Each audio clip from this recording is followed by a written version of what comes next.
ଆପଣ ନିଶ୍ଚୟ ଶୁଣିଥିବେ ଯେ ପୁରୀର ଶ୍ରୀ ଜଗନ୍ନାଥ ମନ୍ଦିର ଉପରେ ଅନେକ ଥର ଆକ୍ରମଣ ହୋଇଛି।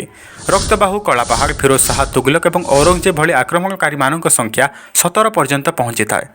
ସମସ୍ତେ ମନ୍ଦିର ଲୁଣ୍ଠନ କରିବା ସହ ଧ୍ୱଂସ କରିବାକୁ ମଧ୍ୟ ଚେଷ୍ଟା କରିଥିଲେ, କିନ୍ତୁ ପ୍ରତିଥର ବିଜୟ ହୋଇଥିଲା ଅଗଣିତ ଭକ୍ତମାନଙ୍କ ବିଶ୍ୱାସର। କେତେକ ଆକ୍ରମଣକାରୀମାନେ ବାହାରୁ ଆସୁଥିଲେ ଏବଂ କିଛି ଦେଶ ଭିତରୁ। କିନ୍ତୁ ଆପଣ ଜାଣିଛନ୍ତି କି 1881 ମସିହାରେ ଶ୍ରୀମନ୍ଦିର ଉପରେ ଓଡ଼ିଶାରେ ଲୋକମାନେ ଆକ୍ରମଣ କରିଥିଲେ?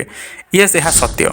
1881 ମସିହା ମାର୍ଚ୍ଚ ମାସରେ ପ୍ରକାଶିତ ଉତ୍କଳ ଦୀପିକା ଅନୁସାରେ କିଛି ପୁରୁଷ ଓ ମହିଳା ମନ୍ଦିର ଭିତରକୁ ନଗ୍ନ ଅବସ୍ଥାରେ ବାଧ୍ୟବାଧକତାରେ ପ୍ରବେଶ କରିବା ପାଇଁ ଚେଷ୍ଟା କରୁଥିଲେ। ଯେତେବେଳେ ସେମାନଙ୍କ ଦ୍ୱାରପାଳଙ୍କ ସହିତ ସଂଘର୍ଷ ହୋଇଥିଲା, ସେମାନଙ୍କ ମଧ୍ୟରୁ ଜଣେ ପ୍ରାଣ ହରାଇଥିଲେ। କୌଣସି ପ୍ରକାରେ ସେମାନେ ମନ୍ଦିରରେ ପ୍ରବେଶ କରି ସେଠାରେ ପ୍ରଭୁ ଜଗନ୍ନାଥ, ବଳଭଦ୍ର ଏବଂ ସୁଭଦ୍ରାଙ୍କ କିଛି ପ୍ରତିମା ଆଣି ପୁରୀର ଗ୍ରାଣ୍ଡ ରୋଡ୍ ମଝିରେ ପୋଡ଼ି ଦେଇଥିଲେ। ସେହି ଲୋକମାନେ ଛତିଶଗଡ଼ ଏବଂ ଓଡ଼ିଶାର ସମ୍ବଲପୁର ଅଞ୍ଚଳର ଥିଲେ, ଯେଉଁମାନେ ହିନ୍ଦୁ ଧର୍ମ ଏବଂ ଈଶ୍ୱରଙ୍କ ଅସ୍ତିତ୍ୱ ଉପରେ ବିଶ୍ୱାସ କରୁନଥିଲେ। ସେମାନେ ଅଲେଖ ମହିମା ଧର୍ମରେ ବିଶ୍ୱାସ କରୁଥିଲେ। ମହିମା ଧର୍ମ 19th ସେଞ୍ଚୁରୀରେ ମହିମା ଗୋସ୍ୱାମୀଙ୍କ ଦ୍ୱାରା ଓଡ଼ିଶାରେ ପ୍ରତିଷ୍ଠିତ ହୋଇଥିଲା। ଏହି ଘଟଣା ଯୋଗୁଁ ପୋଲିସ ମହିମା ଧର୍ମର ଅନୁଗାମୀମାନଙ୍କୁ ଜେଲରେ ଭର୍ତ୍ତି କରିଥିଲେ। ସେତେବେଳେ ଆକ୍ରମଣର କୌଣସି କାରଣ ଠିକ୍ ଭାବରେ ଜଣାପଡ଼ିନଥିଲା, କିନ୍ତୁ କୁହାଯାଏ ଯେ ସାମାଜିକ ଅସମାନତା, ଜାତି ପ୍ରଥା, ମୂର୍ତ୍ତି ପୂଜା ଯୋଗୁଁ ସେହି ଲୋକମାନେ ମନ୍ଦିର ଉପରେ ଆକ୍ରମଣ କରିଥିଲେ।